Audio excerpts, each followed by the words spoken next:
ایران پر جنگ مسلط کرنے پر امریکہ میں بڑے پیمانے پر ٹرمپ کے خلاف مظاہرے، 70 لاکھ افراد کی شرکت۔ مکمل تفصیلات اس رپورٹ میں حاصل۔ ایران پر جنگ مسلط کرنے کے خلاف امریکہ میں بڑے پیمانے پر صدر ڈونلڈ ٹرمپ کے خلاف نو کنگز مظاہرے کیے جا رہے ہیں۔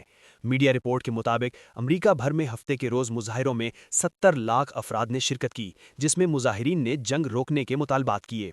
نیو یارک میں عالمی شہرت یافتہ ہالی ووڈ اداکار رابرٹ ڈی نیرو نے امریکی صدر پر کڑی تنقید کی۔ رابرٹ ڈی نیرو نے نو کنگز ڈے تقریب میں خطاب کرتے ہوئے کہا کہ ٹرمپ اپنے غلط کام کانگریس اور عملے کی ملی بھگت کے بغیر نہیں کر سکتا۔ کرپٹ رہنماؤں کو خود کو مالدار بنانے سے روکا جانا چاہیے۔ رپورٹس کے مطابق اتوار کو بھی امریکہ کی 50 ریاستوں میں 3200 احتجاجی مظاہرے متوقع ہیں۔ مظاہرین انتظامیہ کے مطابق مظاہروں میں امریکی تاریخ میں سب سے بڑی تعداد میں مظاہرین کی شرکت کریں گے۔ دوسری جانب ایران پر جنگ مسلط کیے جانے کے خلاف اسرائیل کے مختلف شہروں میں بھی اب تک کے سب سے بڑے مظاہرے کیے گئے ہیں، تاہم اسرائیلی پولیس نے مظاہرین پر تشدد کیا اور انہیں منتشر کرنے کی کوشش کی۔